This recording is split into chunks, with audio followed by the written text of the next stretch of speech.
Le Nouveau Monde. Nous étions dans la forêt, ou une forêt plus précisément, car Berthold m'avait précisé qu'il en existait des milliers d'autres, et qu'entre les forêts, il y avait des tas d'autres choses. La diversité. Ici, tout était différent. Même si les stalactites de Wish City n'étaient pas semblables, ça restait des stalactites. Ici, même les arbres, comme ils appelaient les grands pylônes, changeaient du tout au tout, jusqu'à la couleur de leur tronc. Berthold nous portait sur son dos, Mila et moi, et nous avancions dans la forêt sur le qui-vive.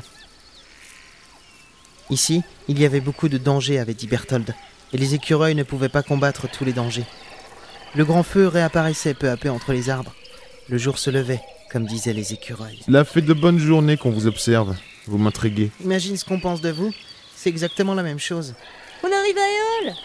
Éole ? Il va falloir bien vous accrocher à mon cou, d'accord ? D'accord. Mais pourquoi ça ? Nous arrivions au bord d'une grande falaise. Juste devant le sommet, de milliers d'arbres dansaient lentement de droite à gauche sous un vent chaud. Mais pourquoi on doit... Allez, on est parti. Mais Berthold, non ! Berthold, comme tous les autres écureuils, s'était lancé dans le vide.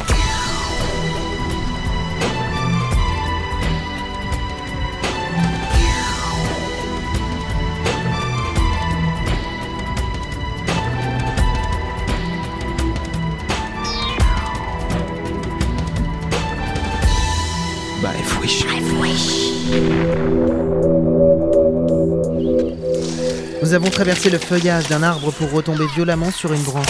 Et Berthold ne s'arrêta pas là. Il sauta de nouveau sur une branche appartenant à un autre arbre, et ainsi de suite, bondissant, volant presque à une vingtaine de mètres du sol. Berthold! Tout allait plus vite que n'importe quel chariot de Wish City. Ici, nous n'étions pas sur des rails, rien ne nous reliait au sol. Nous avancions parmi les arbres, et le grand feu distillait ses rayons au travers des feuillages. Les feuilles nous effleuraient, presque coupantes. Le vent, la vitesse, le souffle presque coupé. Berthold s'est arrêté sur une branche un peu plus bas. Bienvenue à Éole. Ici et là, des dizaines d'écureuils sautaient de branche en branche, sortaient de trous dans les arbres, grignotaient des formes rondes et brunes de leurs grandes dents. En contrebas, d'autres créatures étranges, poilues elles aussi, au pelage blanc-gris pour les plus petites, de grandes oreilles surmontant une tête ronde, et des géants sur 4 fines pattes, aux grands yeux noirs, des bois sortant de leur crâne. Les rayons du grand feu qui éclairaient leurs silhouettes s'étalaient sur l'herbe humide, traversaient des bosquets. Éole. Il n'y avait pas de bâtiment, aucun immeuble, aucune maison, aucun moyen de transport, aucun rail. Tout ici était vivant. Et une musique étrange et belle, aiguë, des êtres étranges, bipèdes eux aussi, mais dont les bras ne possédaient aucune main. Des êtres semblables à les créatures qui nous avaient attaqués, mais 10 fois plus petits. Ce sont des oiseaux. Berthold répondait à une question que je n'avais même pas posée. Il se doutait de notre curiosité et de notre étonnement. Cela l'amusait presque. Je pouvais discerner un sourire sur son visage. Il descendit le tronc à une vitesse vertigineuse. Nous étions enfin à terre. Tous les autres animaux accueillirent la troupe des écureuils comme des héros. Ils sont revenus. Ils sont de retour.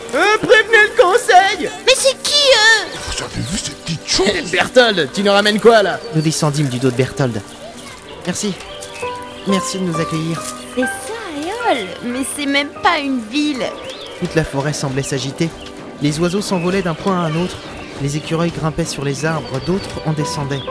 Certaines créatures sautaient si haut. Tout était si vivant. Éole est notre chez nous. Ici, vous serez en sécurité. Aucun prédateur ne vous atteindra ici. 4 petits écureuils, des enfants sûrement, nous rejoignirent intrigués. Vas-y, demande-lui, toi. Ah non, toi, demande-lui. Non, vas-y, toi.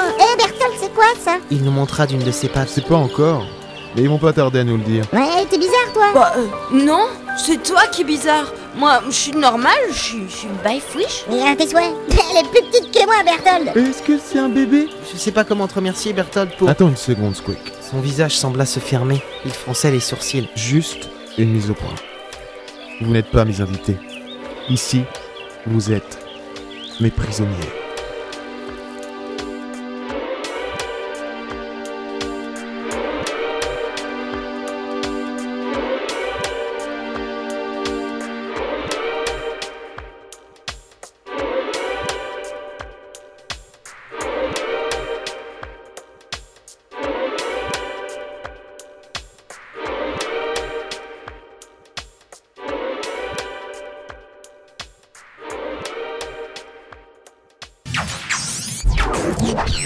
Bah, oui.